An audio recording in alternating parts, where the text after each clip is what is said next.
Hello guys, you are going to learn for forever. Learn for forever welcomes you. इस video worksheet में हम पढ़ेंगे कुछ महत्वपूर्ण प्रश्न जिनको पढ़ना जरूरी है आपके एग्जाम पॉइंट ऑफ व्यू से। कुछ कॉन्सेप्ट क्लियरिटी भी करेंगे। तो चलिए शुरू करते हैं। पहला क्वेश्चन होगा, पर्वत या उच्च भूमि जो पड़ोसी अपवाह द्रोणियों को एक दूसरे से अलग करती है उसे जल विभाजक कहते हैं। ये क्या होता है ऐसे देखेंगे। ये क्षेत्र ऊंचा टीला या उच्च भूमि जो दो अपवाह द्रोणियों को अलग करती है। ये एक मेन चैनल है, मेन पानी का चैनल है, यहाँ देख पा रहे हैं आप। और ये छोटे छोटे चैनल जो आके इसमें मिल रहे हैं, ये पूरा का पूरा कहलाता है नदी का द्रोणी, यानी कि नदी का अपवाह तंत्र। ये पूरा सिस्टम जब जल इस तरीके से बहकर इस क्षेत्र का जाता है तो इस पूरे क्षेत्र को कहते हैं, किसी भी नदी का, जैसे गंगा नदी का हो गया तो उसको कहेंगे गंगा नदी का सिस्टम, यानी कि उसका अपवाह क्षेत्र द्रोणी इसी को बोलते हैं। अगला क्वेश्चन देखते हैं दूसरा, दक्षिण गंगा किस नदी को कहते हैं? तो दक्षिण गंगा हम गोदावरी को कहते हैं। गोदावरी साउथ इंडिया की सबसे लंबी नदी है। यहाँ पे देख पा रहे हैं आप मैप में, ये गोदावरी नदी है। इसका उद्गम महाराष्ट्र के नासिक जिले से त्र्यंबकेश्वर की पहाड़ियों से होता है। ये पूरा का पूरा वेस्टर्न घाट है और ये ऊंचा है। और इसी पहाड़ियों में नासिक जिले से त्र्यंबकेश्वर की पहाड़ी जो यहाँ पड़ती है, यहाँ से इसका गोदावरी नदी का उद्गम होता है और इस प्रकार से ये बे ऑफ बंगाल में आके गिरती है। लगभग 1500 किलोमीटर लंबी नदी है ये। तीसरा क्वेश्चन देखते हैं, धुआंधार जलप्रपात किस नदी के द्वारा बनाया जाता है? तो हम सब जानते हैं कि धुआंधार जलप्रपात जो है वह कौन सी नदी पे है? नर्मदा नदी पे है। और इसको ऐसे समझेंगे आप, ये जलप्रपात है। जलप्रपात का मतलब होता है जल का फॉल होना, जल का गिरना ऊपर से। जब जैसे मान लीजिए कोई नदी बह रही है इस तरीके से और कहीं से रिसाव के कारण समतल इलाके से ये बहने इस तरीके से पतला सा पानी का एक चैनल इस तरीके से आएगा, और जब कहीं पे उसको ढलान सी जगह मिलेगी तो वहाँ से जब इस तरीके से गिरता है तो इस प्रकार से झरने का निर्माण होता है, जो यहाँ पे आपको देखने को मिल रहा है। नर्मदा नदी पर, नर्मदा नदी से आने वाला एक चैनल इस तरीके से मध्य प्रदेश के जबलपुर जिले में ये धुआंधार जलप्रपात का निर्माण करता है। यहाँ देख पाएंगे आप और बेहतर तरीके से। इसमें देखिए इस तरीके से ये धुआं उठाता है। ये जब ये जल गिरता है तो धुएं का निर्माण करता है, इस तरीके से मान के चल सकते हैं। और इस प्रकार धुआंधार जलप्रपात जबलपुर जिला, राज्य मध्य प्रदेश, नर्मदा नदी के किनारे, नर्मदा नदी पर ही। फोर्थ क्वेश्चन होगा, सबसे बड़ी मीठे पानी की झील कौन सी है? अपने इंडिया की बात करें तो सबसे बड़ी मीठे पानी की जो झील है वो है, इस मैप में देख पा रहे हैं आप, दैट इज वुलर लेक। यहाँ पे ये वुलर लेक है। और वुलर लेक को और इस तरीके से देखेंगे आप, यहाँ पे देखिए ये वुलर लेक है, जो यह वुलर लेक जो श्रीनगर से ऊपर की तरफ है। अच्छा, श्रीनगर के पास यहाँ देख पाएंगे आप एक और झील है, वो है दूसरी मीठे पानी की सबसे बड़ी झील, दैट इज डल झील। ये भी जम्मू कश्मीर में है, श्रीनगर के पास है यहाँ पे। और ये थोड़ा सा आगे जाके उत्तर में ये है वुलर लेक, ये सबसे बड़ी है और डल झील सेकंड लार्जेस्ट है। ये देख पा रहे हैं आप, this one is Wular lake. Sorry. Fifth question देखेंगे, अंतर्देशीय खारे पानी की झील कौन सी है? अंतर्देशीय से तात्पर्य है जो लैंड लॉक्ड हो, जो धरती के, यानी कि जैसे अपना ये इंडिया है तो इंडिया के राजस्थान में यहाँ पे इस तरफ ये है, यहाँ देख पा रहे हैं आप, ये है सांभर झील। इसको इस यहाँ से और अच्छे से देख पाएंगे आप, ये है सांभर झील जो राजस्थान में है। और ये largest inland salt water lake है। सिक्स्थ क्वेश्चन देखेंगे, खारे पानी की झील जो समुद्र से बालू अवरोधों जीवों के कारण बनती है उसे कहते हैं। अवरोध मतलब कि एक बैरियर सा बन जाता है, उसके बाद के हिस्से में जो पानी फंस जाता है वह झील का निर्माण कर देता है। जैसे कि यहाँ देखेंगे आप, ये देखिए एक ये अवरोध है, कहाँ इसकी बात कर रही है, ये बैरियर है। और इसके बाद इधर जैसे आता है ना ज्वार और भाटा, ज्वार जब पानी ऊपर चढ़ता है और भाटा जब पानी नीचे उतरता है अपने ये तट से। तो समुद्र में क्या होता है कि जब इसकी सूरज की और धरती की, सूरज की धरती पे हो रहा है ना, ये काम तो धरती पे हो रहा है समुद्र के किनारे पे।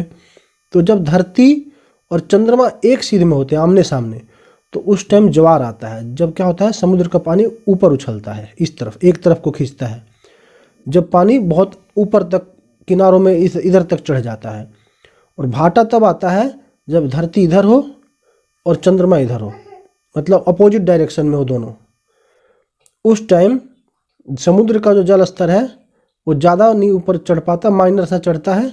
और ये जो चढ़ाव होती है वो हल्की सी जाती है और इस तरफ ज़्यादा खींची जाती है, क्योंकि सूरज की अपेक्षा चंद्रमा ज़्यादा पास है धरती के, तो इसके गुरुत्व का असर दिखाई देता है। और इस तरीके से हमें ज्वार और भाटे का असर नज़र आता है इन तरंगों के, यानी कि वेव्स की लेंथ पे। तो इस प्रकार जब ज्वार आता है तो इसमें पानी भरपूर आता है, और जब ज्वार चला जाता है, भाटा आता है, तो ये इलाका ये नज़र आता है, ये बैरियर नज़र आता है। और इस प्रकार जो समुद्री इलाके के किनारे के जो झील है, जो बालू अवरोध, ये बालू हो गया, और जीवों के अवशेष से इस प्रकार का निर्माण होता है झीलों का। आई होप आप चीज़ों को अच्छे से समझ पा रहे हैं। वीडियो को लाइक करें, चैनल को सब्सक्राइब करें, हम आगे ऐसे ही पढ़ने वाले हैं। आपके एग्जाम्स की तैयारी यहाँ पे करवाता रहूँगा मैं। कमेंट में ज़रूर बताइए कि क्या आपको अच्छा लगा और क्या सुधार चाहते हैं। ये है अपनी सबसे बड़ी खारे पानी की झील, इसको लैगून झील भी कहते हैं। ये है चिल्का लेक, जो उड़ीसा राज्य में है और बे ऑफ बंगाल के किनारे पे है। 7th क्वेश्चन देखेंगे, ये चिल्का लेक और बेहतर तरीके से आप देख पा रहे हैं। 7th क्वेश्चन होगा, निम्न में से कौन सी नदी अरब सागर में गिरती है और ज्वारनद मुख का निर्माण करती है। तो यहाँ से हम देखेंगे, एक बेहतर चीज़ समझेंगे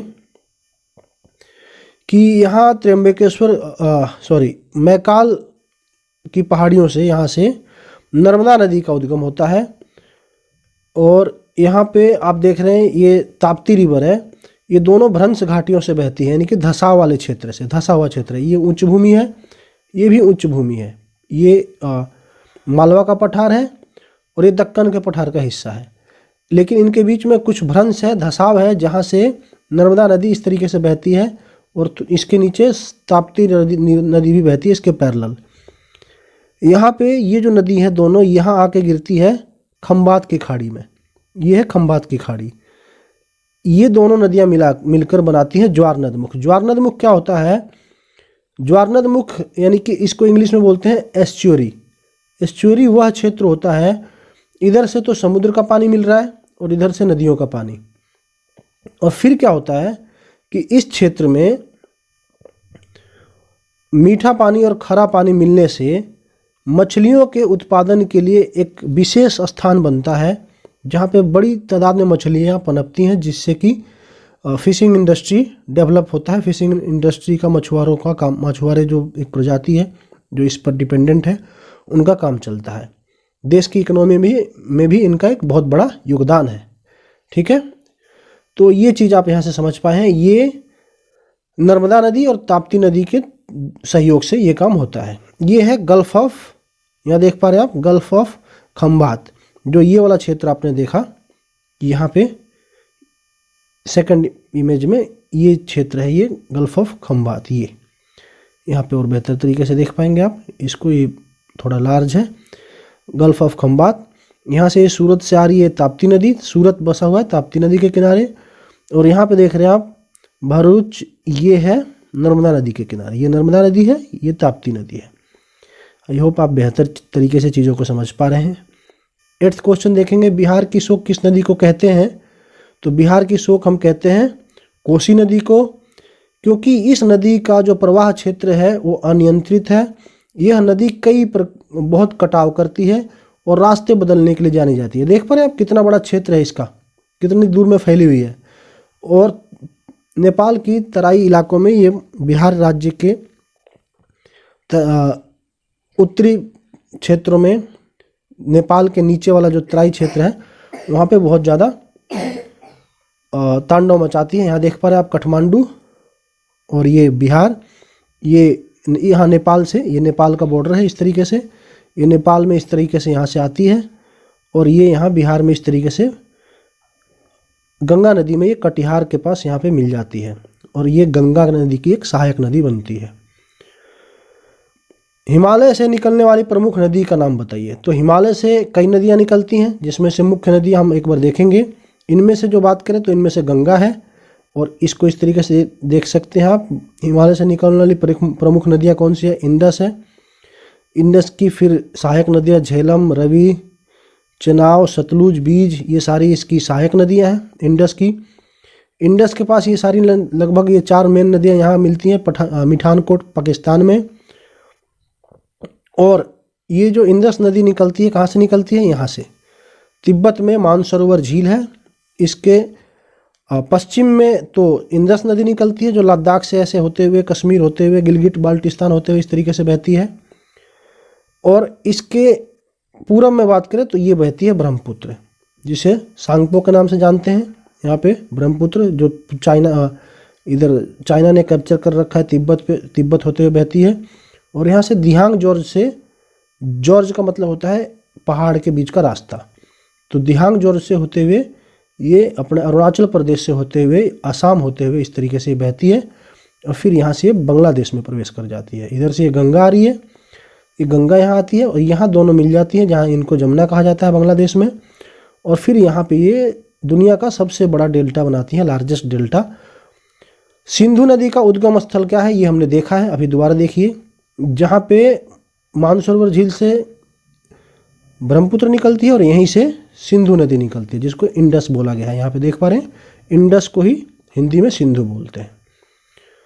ये देख पा रहे हैं आप, दोबारा से देख लीजिए इस इमेज में। यहाँ पे ये क्षेत्र है, एक मानसरोवर झील है, बहुत बड़ा झील है क्योंकि ऊंचाई पे है। यहाँ पे सर्दियों में बर्फ़ जमती है और जब ये बर्फ़ पिघलती है तो इन नदियों को, इन लगभग इन सारी नदियों को सहायता करता है पानी प्रदान करने में। भारत की खारे पानी की सबसे बड़ी झील कौन सी है? ये 11वां क्वेश्चन है। ये हम समझ चुके हैं कि भारत की सबसे बड़ी खारे पानी की झील कौन सी है। That is Sambhar lake, that is which is in Rajasthan. And now we will learn another second largest salt water of India, and that is Pulicat lake, which you can see here. This is the Pulicat lake. ये second largest है।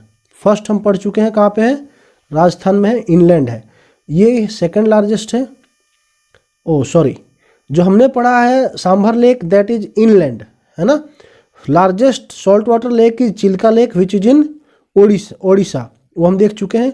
और ये जो हम देख रहे हैं Pulicat lake है, ये तमिलनाडु और आंध्र प्रदेश के बॉर्डर पे है। यहाँ पे देख पा रहे हैं, ये है, तो यहाँ तो देखा आपने, ये पुलिकट लेक है यहाँ पे। और इसको आप बेहतर तरीके से मार्किंग कर पाएंगे। यहाँ देखिए, ये है पुलिकट लेक, इस तरफ है आंध्र प्रदेश और इस तरफ है तमिलनाडु। ये इनका बॉर्डर भी बनता है इस तरीके से, ये इनका बॉर्डर है। ये दोनों राज्यों के बॉर्डर के बीचों बीच यहाँ पे है। आई होप आप चीज़ों को अच्छे से समझ पाए हैं। वीडियो को लाइक करें, चैनल को सब्सक्राइब करें, हम आगे ऐसे ही पढ़ते रहेंगे। So thanks for now, stay safe.